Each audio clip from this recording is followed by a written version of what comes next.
Hello and welcome back to yet another video. In this video, we'll look at S3 pricing. S3 pricing is important to understand if you are embarking on a new data project. There are various aspects to how you're being charged when you use Amazon S3.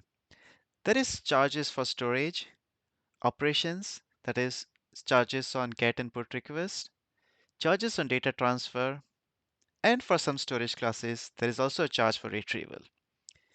Now let's look at them in details. This is an incomplete blog that gives details of the charges that are incurred when you use S3 storage. The link of this blog is in the description of this video. So to start with, let's assume that you're storing 100 gigs of data in an S3 bucket. If you use a standard bucket, then you're charged around $25 for every 1000 gigs for 1 month. If you use intelligent tiering, then you're charged $25 and then you're also charged 0.0025 for every 1000 objects. Just to remind you, intelligent tiering is where S3 automatically moves your object to infrequently accessed after a few days. If you're using S3 standard infrequent access, then 1000 gigs of storage would cost you around $19 per month. Similarly, for one zone, it'll cost you $15.2. One zone is where your data is stored in a single zone. And the real price benefit comes in Glacier and Glacier Deep Archive, where you're charged only $5 per month and $2 respectively. So this is $2 for 1000 gigs for a month. That's pretty cheap. However, one thing to be aware of is you're also charged for every time you put or get object from an S3 bucket. So for every 1000 put, copy, and post request, you charged around 0.0055 US dollars. And similarly, for every 1000 get, you're charged around 0.0044 US dollars. In the previous video, we also talked about lifecycle transition, where the object is moved from one storage to another at a certain time frame.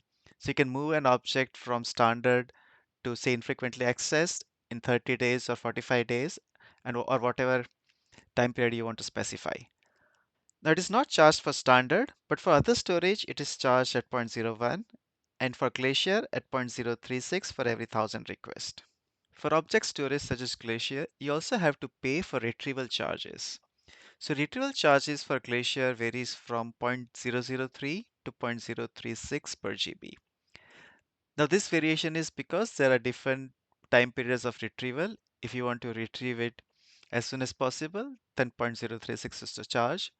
And if you can wait, then the least charge is 0.003 per GB. You are also charged for the request that you make for retrieval.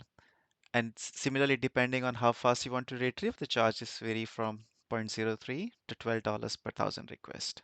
The last thing to note in pricing is when you're transferring data from internet and into S3, it's free. But when you're transferring data from S3 and to internet, it's charged at USD $114 for every 1000 gigs.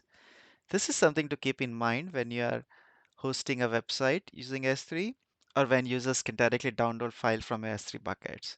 In that case, you're charged around $114 for every 1000 gigs that the users download. So that's it. This gives you a good overview of how pricing in S3 works. Now, if you go to the S3 pricing page, you can see more details and the pricing varies depending on how much you are using. The more storage you put in S3, the less you have to pay. And that's it for this video. Hope you have enjoyed this.